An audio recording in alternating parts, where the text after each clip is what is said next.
Hello students, Devani ma'am here. So what we are going to do, solvency ratio.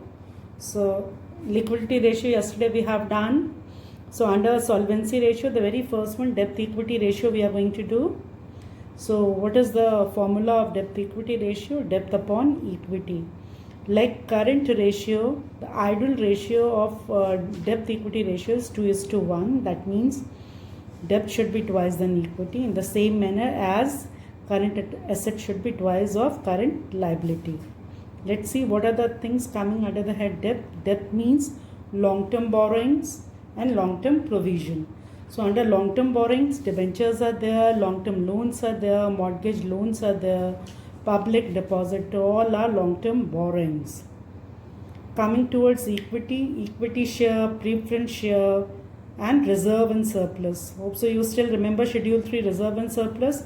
All the items under reserve and surplus, say for example capital reserve, securities premium reserve, general reserve, and the important thing, that is balance of statement of profit and loss. So statement of whatever balance of profit and loss, it is always shown in reserve and surplus. What is the objective of solvency ratio, students?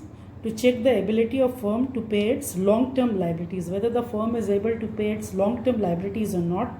That is the purpose of calculating solvency ratio. Let's start with the question.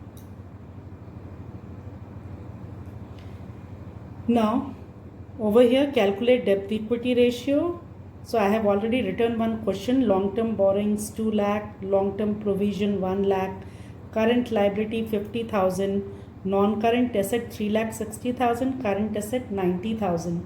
Hope so. Just see what is the formula. Current asset upon debt equity ratio, debt upon equity. Let's do the things. Now you are aware of, when we are talking about debt, it means, what is the debt? Long-term borrowing plus long-term provision. Hope so. So long-term borrowing is given, long-term provision is given, but equity is not there. Shareholder fund, you can see equity, no equity is there. So one simple method, class 11th, what we have done, asset is equal to capital plus liability. Hope so you still remember that equation. So equity means we have to find out capital. How to find out capital now?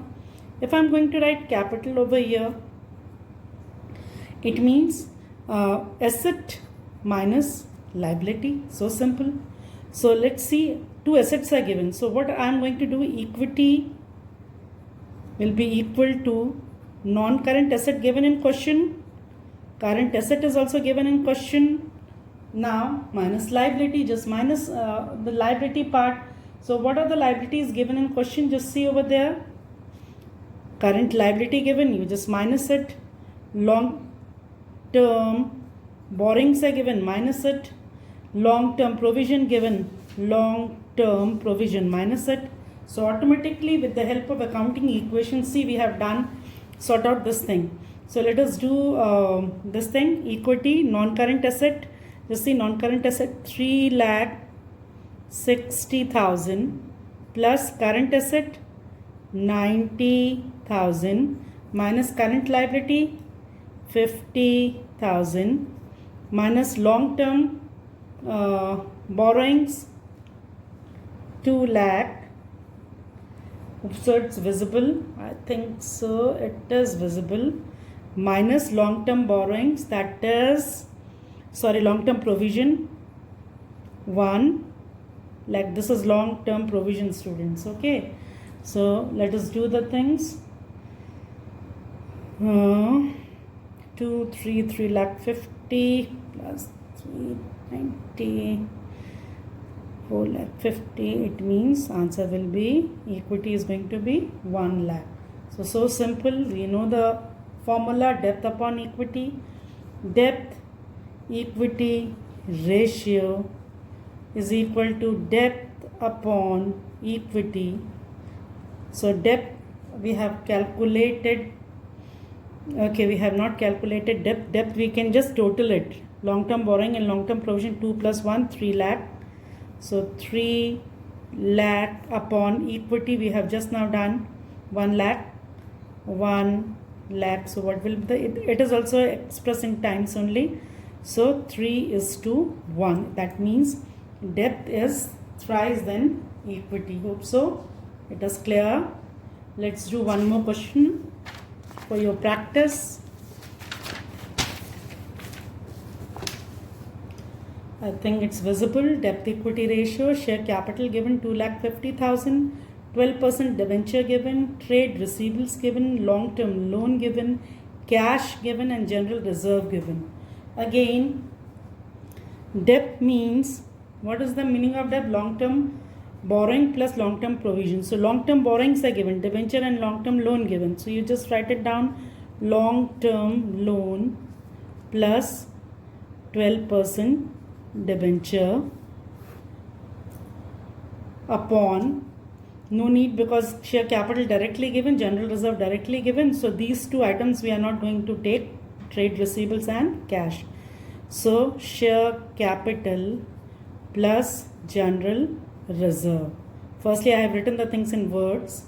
So long-term loan 1,10,000 plus 12% debentures 2,80,000 divided by share capital 2,50,000 plus general reserve 25,000. So let us do the total. It will be 3,90,000 debt and 2,75,000. It's a equity. So we are going to do, it will be one time 1.41 something. So you can round off 4:2:1. It means debt is 1.42 times of equity. So we have done one more question. Let's do one more question. So one more question I have already ready for you people. Let's do the things. Just see. This is the another type of question so that everything will be clear. Debt equity ratio is given. Assuming debt equity ratio is 2:1, following statement will improve debt equity ratio or reduce debt equity ratio, or it will not affect debt equity ratio. What is the first one? Issue of new shares of 1 lakh. So debt equity ratio is 2:1. Let's debt, we are taking very simple figures. So we can take debt is 2 and equity is 1. Automatically debt equity ratio is 2:1. So what is the thing? Issue of new shares 1 lakh. Company issue shares. So when company is going to issue shares, the number of shares are going to increase. Remember this part. So it means there will be no change in debt, but equity is increased by 1 lakh. So debt equity ratio 2 lakh upon 2 lakh. So it is 1:1 equal. Debt is equal to equity. So what happened? Ratio increase, improve, reduce, or remain unchanged? Just see, earlier it was 2:1, now it is 1:1. It means that this ratio is going to reduce. Hope so.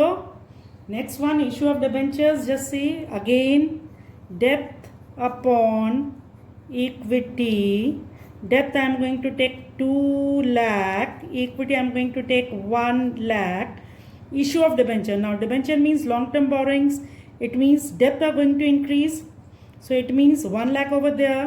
Now debt equity ratio, it will be 3 lakh upon 1 lakh. It means, what's the ratio? 3:1. What happened now? Whether it's improve, reduce, or remain unchanged. You just see and let me know. Just see over there, it is earlier 2:1, now it is 3:1. It means it is improved. I think so it's visible. Improve. So in this way we have done debt equity ratio. Debt means long-term borrowing plus long-term provision. Equity means shareholders fund, means share capital plus reserve and surplus. Formula is depth upon equity expressed in number of times. Okay, thank you students.